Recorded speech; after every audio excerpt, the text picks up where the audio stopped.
श्री स्वामी समर्थ सगळ्यांना. तर तुम्हालाही कारल्याची भाजी आवडत नाही का? तुम्ही त्यातलेच आहात का? तर माझ्या पद्धतीने अशी कारल्याची भाजी नक्की ट्राय करा.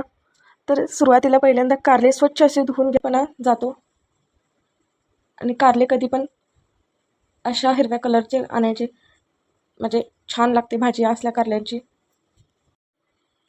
छानपैकी पटपट सगळ्या कारल्यांचे मी काप करून घेतलेले आहेत. त्यानंतर मी त्यांना एका डब्यामध्ये ठेवलेला आहे. बघू शकता तुम्ही कारल्याचे काप किती छान. त्यामुळे मी जिरे मोहरी टाकून घेतलेली आहेत. जिरे मोहरी चांगलं तडतडू द्यायचं.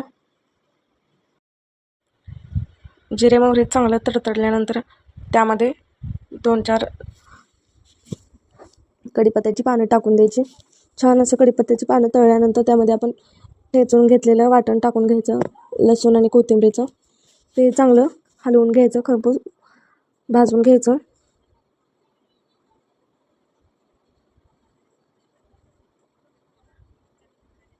एक ते 2 मिनिट चांगलं भाजून घ्यायचं. हलवत राहायचं, नाही तर लालसर होतं आहे. त्यानंतर त्यामध्ये आपण जे डब्यामध्ये 5-10 मिनटं ठेवलेलं होतं ते कारले ते टाकून घ्यायचे.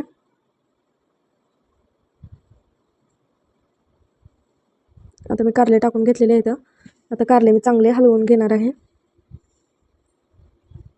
म्हणजे कारले आता मी त्या वाटणामध्ये किंवा तेलामध्ये चांगले असे परतून घेणार आहे.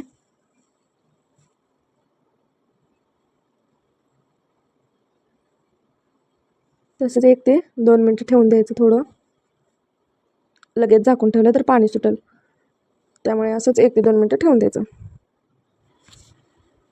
1 ते 2 मिनटं झाल्यानंतर डबल त्याच्यावर झाकण ठेवायचं आणि एकदा हलवून झाकण काढून नंतर एकदा हलवायचं आणि 5 ते 10 मिनटासाठी ठेवून द्यायचं. त्यानंतर आता चांगलं परतलेलं आहे. आपण त्यामध्ये घरगुती काळं तिखट टाकून घ्यायचं आपल्याला हवं आहे तेवढं.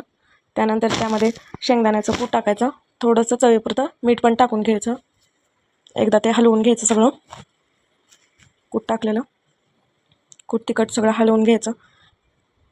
तसं ते 1 ते 2 मिनिट परतवून ठेवायचं. त्यानंतर त्यामध्ये 1 ते 1.5 चमचा पाणी टाकायचं आणि 5 मिनटं झाकून छान असं वाफ काढून घ्यायची. 5 मिनटानंतर त्याला डबल एकदा हलवायचं. छानपैकी सगळं एकत्र करून घ्यायचं, खाली चिकटू द्यायचं नाही. अशाच पद्धतीने आपली घरगुती पद्धतीने छान अशी कारल्याची भाजी तयार आहे. तर तुम्हाला माझी रेसिपी कशी वाटली हे मला नक्की कमेंट करून सांगा. तुम्ही जर माझ्या चॅनलवर नवनवीन रेसिपी म्हणजे नवीन बघत असाल तर सबस्क्राईब करायला विसरू नका. म्हणजे तुम्हाला दररोज अशाच नवनवीन रेसिपी अपलोड होतील. तर तुम्हाला माझी रेसिपी